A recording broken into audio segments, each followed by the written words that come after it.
Okay, so I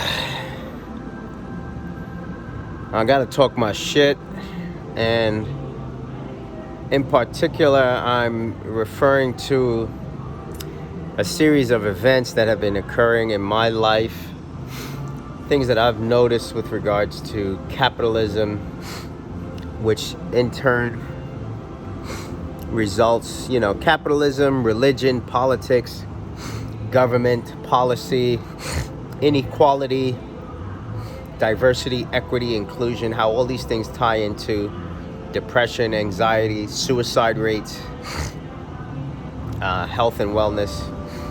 But essentially,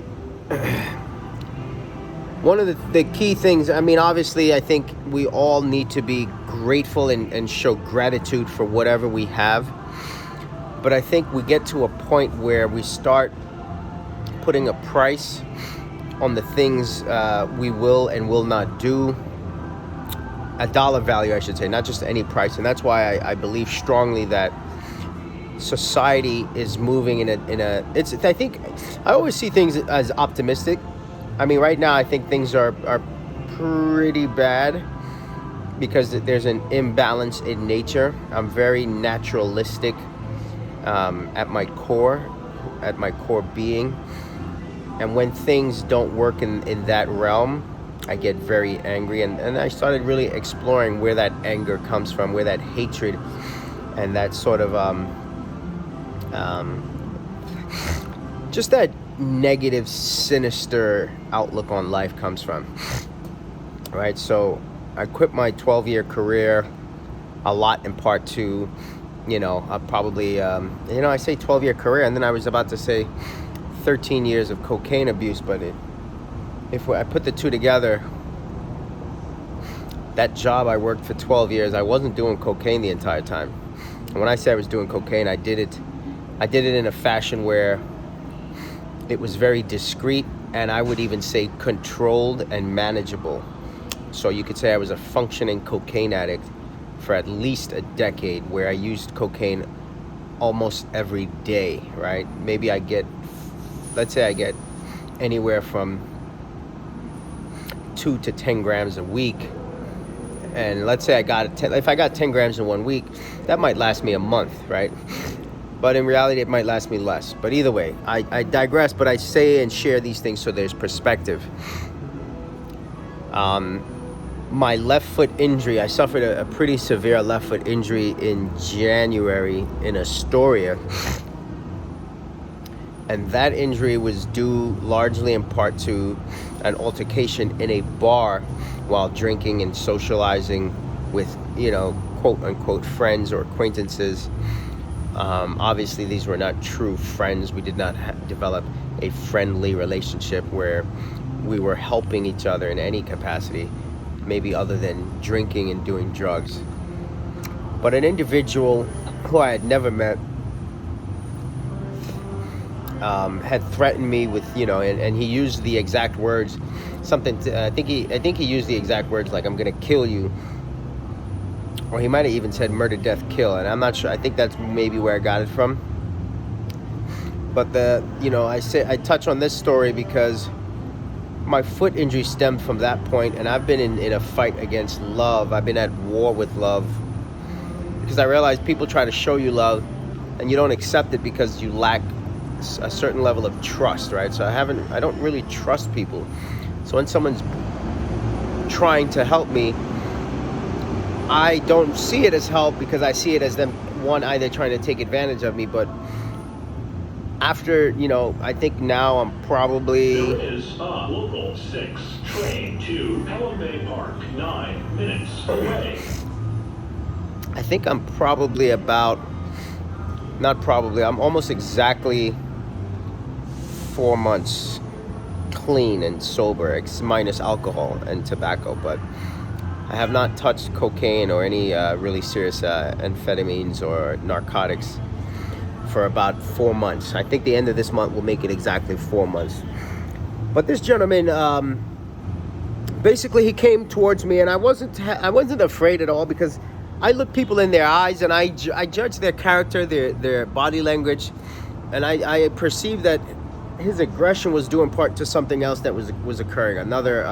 I had a dispute with another acquaintance friend who I had known a little bit better than he, because the individual that attacked me, I did not know from a hole in the wall. And after doing some of my own investigation and even filing a police report that made me lose faith in the police department and their detective abilities and just their policing policy and their customer service, right? If you're gonna call me from a blocked number as a detective to try to help investigate anything, I'm already looking at you like you're shady, right? So the long story short, but I'm keeping it long. Long story shortened is that this individual attacked me. I believe he's from maybe Astoria housing projects, or he's from I don't think he was from what's Nas's projects, Queensbridge. I think he's from Astoria houses, right? But the point being that he attacked me and he threw a punch, but I swear to you, the entire time he's attacking me, and to show you who I am, in a bar, I'm doing cocaine and drinking alcohol, but the whole time I'm making sure I consume water. I might have even had a coconut water with me. But he goes to attack me with a punch, and I literally am holding a half or a full glass of water, and throughout the entire debacle or the melee, including the first punch to the face, I think I might have caught two punches to the face, neither of which did any serious damage. Maybe it left a superficial bruise where it broke some capillaries, and there was some mild, I would say very minor contusion, which is a soft tissue, right? I think he hit the bone right about here. But I say all that to say that I was prepared for his actions, and I was ready for it. And I also judged his character that he ain't serious. He wasn't trying to hurt me or harm me. And I felt also that he was more trying to help his friend and defend his friend, because maybe he felt like I was attacking his friend. But again, his friend and I were not physically violent. It was only verbal. Fast forward to the Bronx earlier today on Wednesday. For whatever reason, for whatever reason, I went into a Foot Locker and found a product that I liked, and the product did not have a proper barcode, proper anti-theft device on it, right? And it just looked like no one really gave a fuck. I've noticed that the Bronx, where I'm at in Soundview, has a much higher level of poverty, and I've been struggling with poverty as we speak, meaning I have not been generating income for months now, and I've actually been I feel like I've gone weeks where I barely even ate any serious food and had any serious sustenance, meaning all I had was coffee. I literally got by on coffee and theft. When I say theft, I mean going into Rite Aid, CVS, Walgreens, and taking shit so I could sustain myself without having to go look or beg or ask for anything.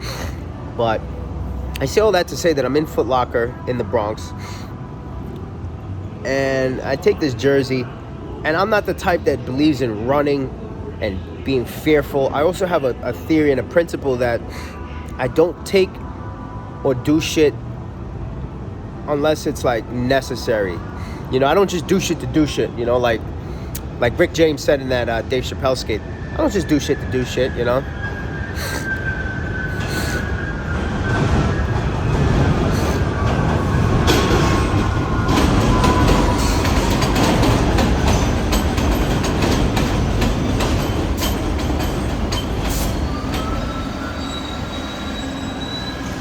So I don't just do shit to do shit.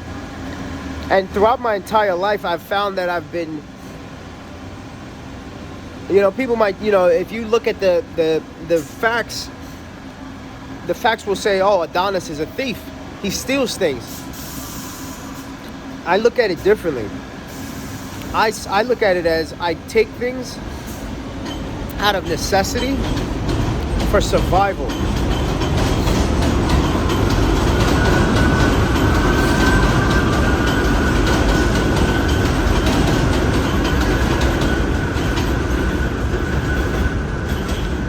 So as I'm saying, I take things out of necessities for survival. And to kind of quote that Rick James, Dave Chappelle skit, I don't just do shit to do shit.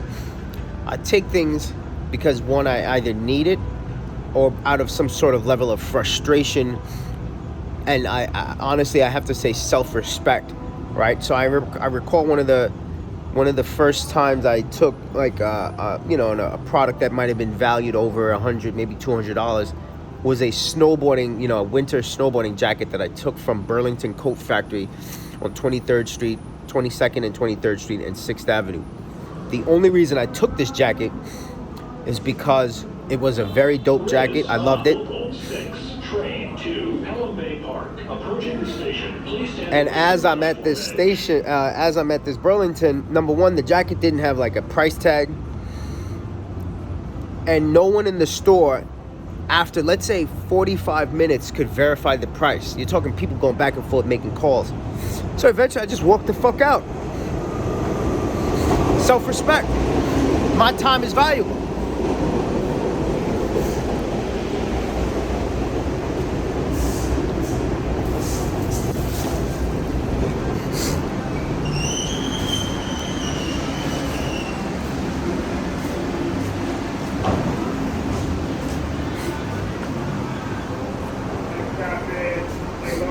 So that incident occurred at Burlington Coat Factory, but I touch on the Astoria incident that ultimately resulted in my left foot being severely damaged with a nerve problem, to the Foot Locker in the Bronx, where I took a Nike basketball jersey, walked out nonchalantly. Again, I don't run, I don't hide, I don't do that sneaky thievery shit. If I'm gonna take something, I'm gonna let you know, yeah, I'm taking this. And my mentality is, I don't steal from people, and I don't steal from people that don't have. I only take from people that have, or I shouldn't even say from people. I don't take from people. I take from businesses and corporations. Because to me, capitalism and the society we live in has corrupted us to the point that as I walk out, 3 motherfuckers followed in pursuit, and ultimately I ended up with a fucking sore. Right now my nose is fucking sore as shit because a very young and petite young Spanish girl decided she was gonna swing, and she fucking cocked me right in the motherfucking face. I say that because I did not think anybody was going to attack me. If I had done that in Manhattan, nobody was going to chase me. And it lets, and one of my arguments to the people that followed me outside of the Foot Locker is like, yo, how much are they fucking paying you? And I'm like, this is not your shit.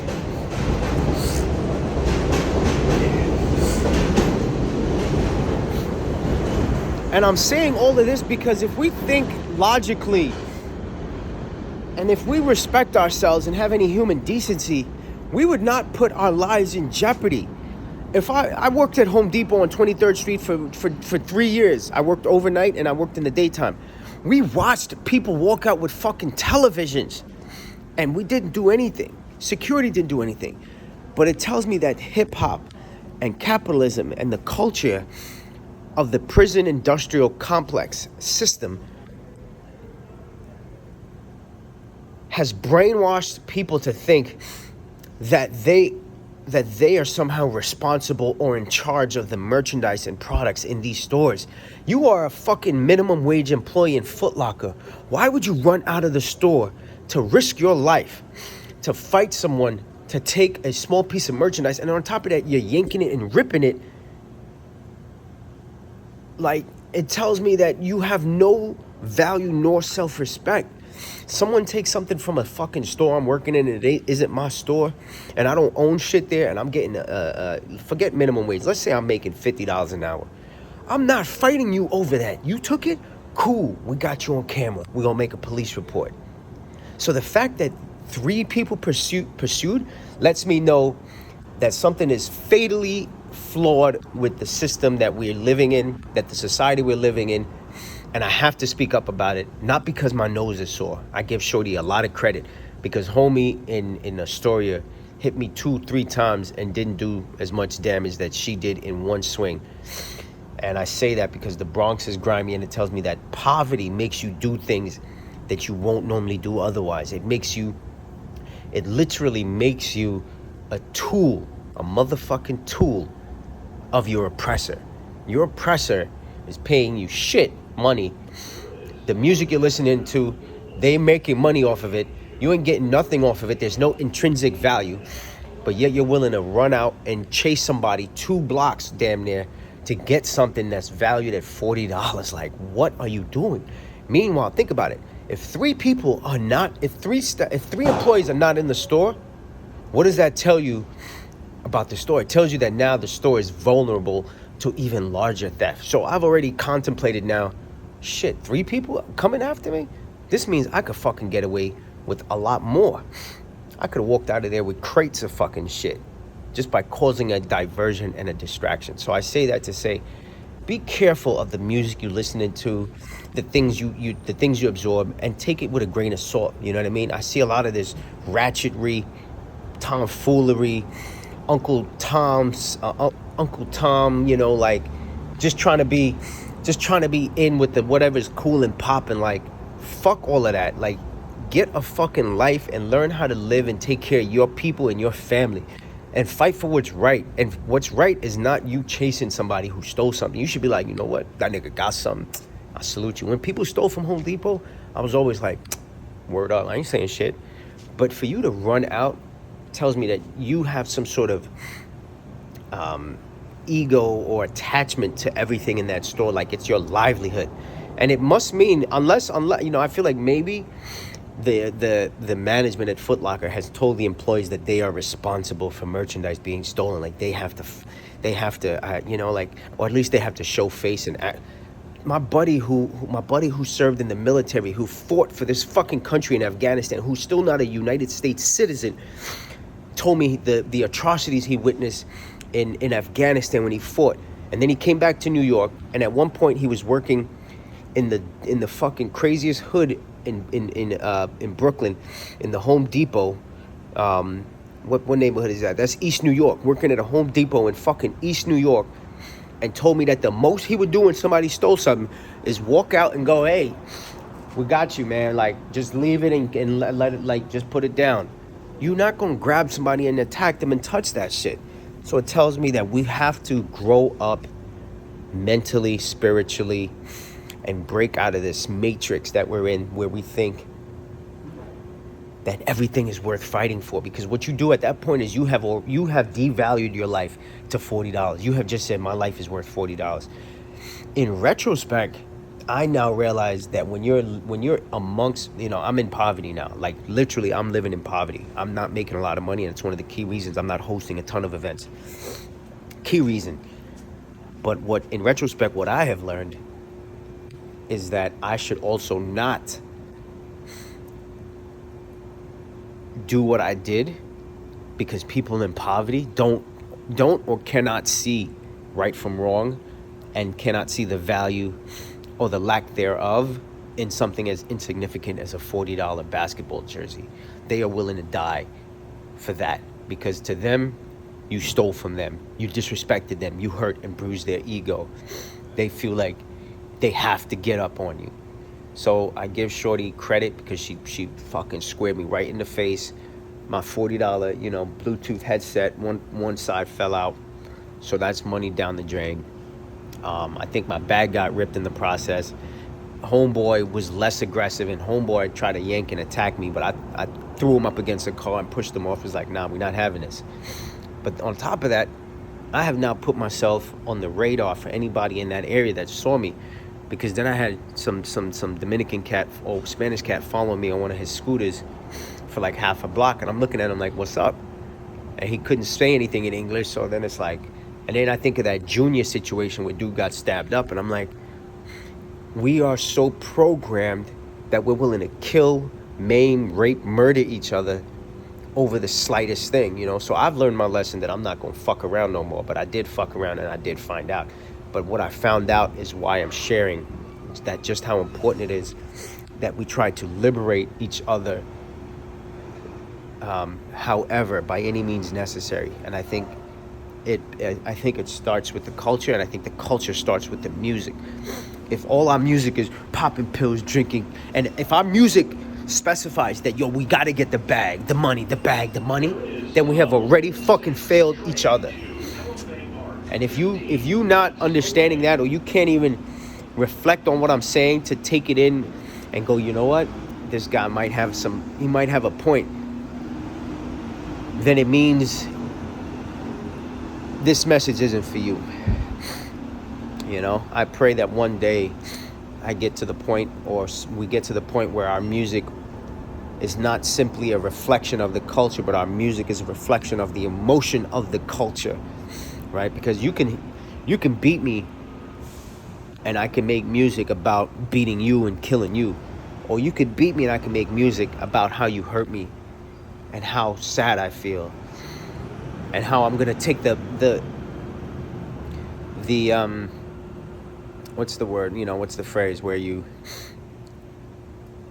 take the bigger role, where you don't stoop to their level, so to speak, and give in to the pressures of capitalism and society. I think capitalism works, it's great, but I think there's a fatal flaw in how we treat each other and how we operate and how we value ourselves. And by putting, I don't care what job you do. I don't care if you're a rapper, I don't care if you make $1 billion, $10 billion, $1 trillion.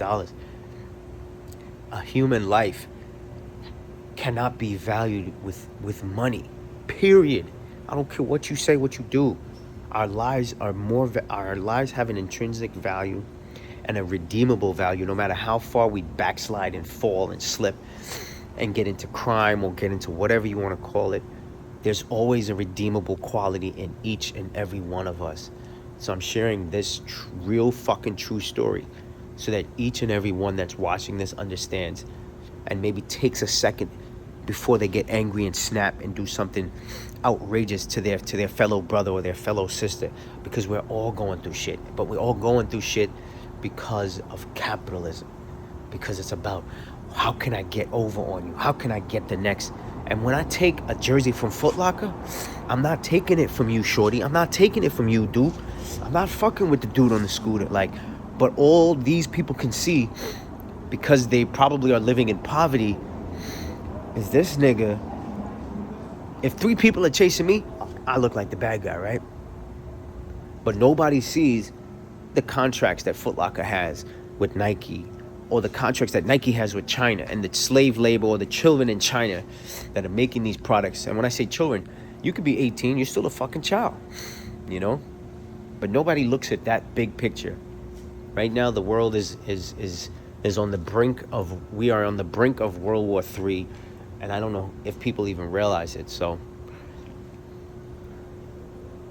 I'm gonna withhold the murder, death, kill, and stick with the peace, love, and blessings. One love.